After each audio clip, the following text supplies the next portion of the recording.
I have found it to be incredibly painful to be lied to. Just hate it. The first time that I was really aware of the pain of being lied to was my very first boyfriend, the one I lost my virginity to. And first, he was the first guy I ever fell in love with. And then I found out that he was cheating on me. Such an old, typical story. And that he wasn't at all who he had been representing himself as. We met at church. I knew he was a wild guy, but I didn't realize that he was really just totally into drugs and alcohol and having sex with other people. And it broke my heart. I was young.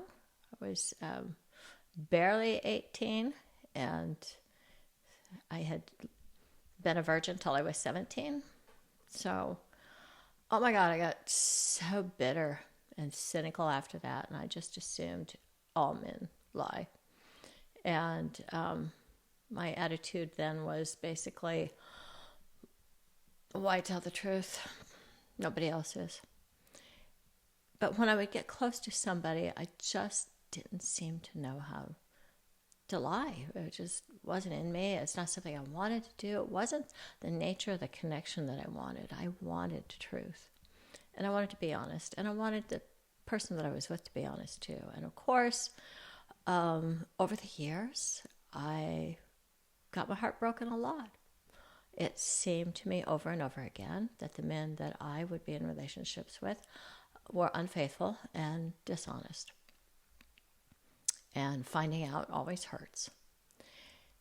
Or at least it did for me. And I think for most of us, it's heartbreak. And there, especially if you've been honest and you've been faithful, it's really devastating. So I've had a lot of years to experience this over and over again and wonder, what's wrong with me? Why do I keep attracting people who lie? And I have to say, I think that's been the wrong question. It's true, I do look at how I might pull in dysfunctional partners, toxic partners. But when it comes to lying, it seems pretty commonplace, especially with men. And I remember saying that the male culture was kind of predicated on dishonesty in front of one of my male partners, and he hated that. He thought it was very sexist. And I understand. I don't want to paint with a broad brush, but it's true in my view. And if you disagree, please leave a comment.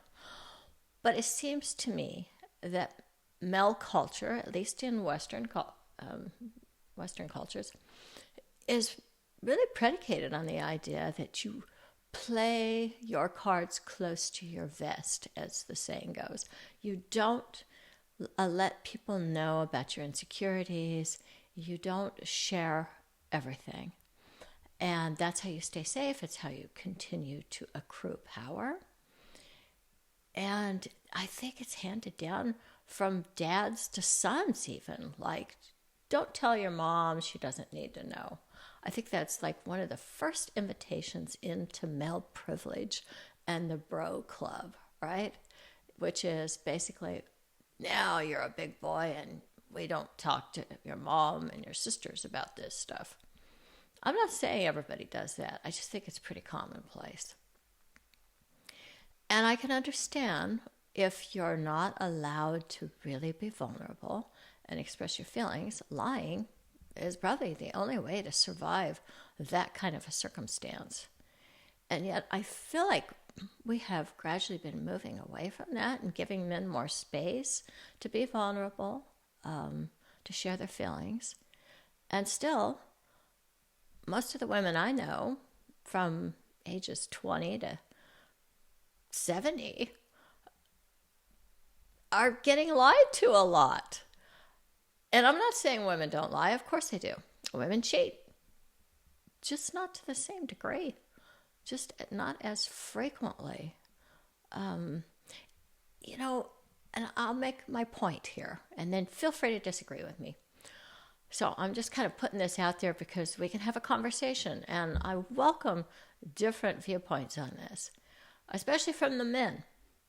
But in my experience, women bond around sharing secrets. Men don't share secrets with each other with the same depth or same frequency. I know men who have had their supposed best friend for decades, and there were all kinds of things they never told their best friend.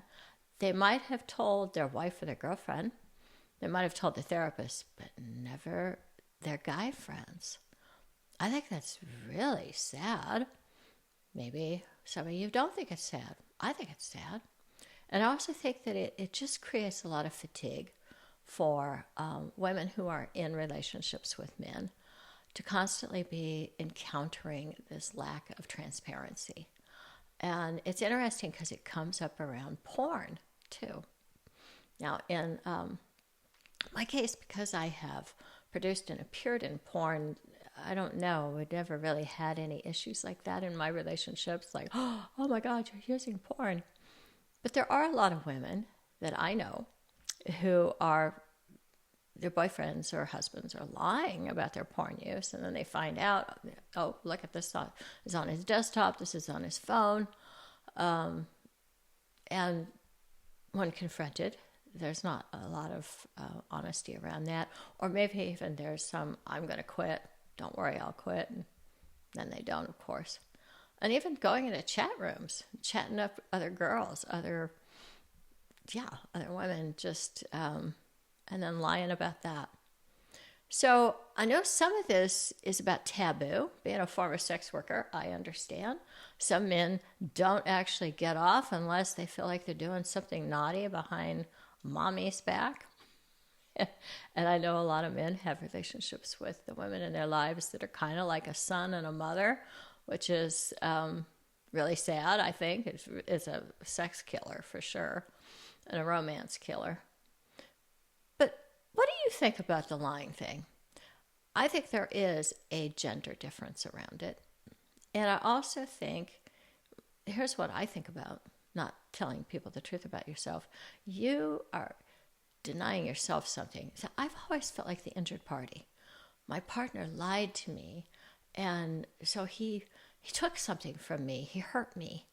And what I'm starting to realize is actually, he doesn't have the power to do that.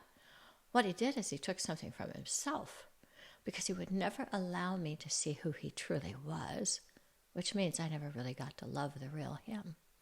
And what does that mean? That means he never got to be truly loved. That's what I think about dishonesty, which is why I have a shame-free zone. And I share a lot of really vulnerable stuff here. I welcome your feedback. Please feel free to disagree with me.